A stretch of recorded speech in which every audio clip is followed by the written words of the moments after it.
రాసే పిల్లల యొక్క కాన్ఫిడెన్స్ మీద దెబ్బ కొడతామండి మేము. బా. యూజువల్గా టీచర్ ఏం చేస్తారంటే కాన్ఫిడెన్స్ బూస్ట్ చేసి పంపిస్తారు. నో, మేము కాన్ఫిడెన్స్ తగ్గించి పంపిస్తాము.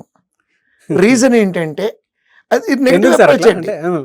అంటే ఎందుకు నెగిటివ్ అప్రోచ్? ఆ కాన్ఫిడెన్స్ ఎందుకు తగ్గిస్తామంటే కాన్ఫిడెన్స్ వరకు బాగానే ఉంటుందండి. ఓవర్ కాన్ఫిడెన్స్కి వెళ్ళారనుకోండి, ఓహ్ ఇది నాది, ఇది నేను ఈజీ, ఇట్లా చేయలేని పనులు కూడా ఈజీగా చేయగలము అని అనుకుంటూ ఉంటారండి. సో నాకు చాలా నాలెడ్జ్ ఉంది, ఆఫ్టర్ ఆల్ ఈ క్వశ్చన్ తప్పులు పడిపోతాయండి. కేర్లెస్గా ఆన్సర్ చేయడానికి చేయటం వల్ల తప్పులు అవుతాయండి. అందుకని కేర్ఫుల్గా ఆన్సర్ చేయటం కోసం ఎప్పుడు మేము కన్సిస్టెంట్గా ఒక మార్క్ రానివ్వండి, ఆసిలేషన్ చూపిస్తాము. మీకు ఒకరోజు మార్కులు బాగా ఎక్కువ వచ్చినాయి, పిల్లలందరికీ మార్కులు బాగా ఎక్కువ వస్తున్నాయి.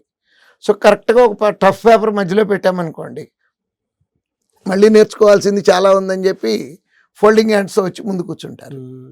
సో అట్లా మనము డిఫరెంట్, ఎందుకంటే ఎగ్జామ్ పేపర్ ఎలా వస్తుందో మనము గెస్ చేయలేమండి. ఏ సెక్షన్ అయినా టఫ్ అవ్వచ్చు. అవును. సో అందుకని ఆ రకంగా డిఫరెంట్ సిచ్యువేషన్లు ఫేస్ చేయాలి అంటే ఆ 2 గంటల పాటు ఎగ్జామ్ రాయాలండి, ప్రతిరోజు రాయాలి. అవకాశం ఉన్నంత వరకు ఎక్స్ప్లెనేషన్ క్లాస్కి కూడా అటెండ్ అవ్వాలి.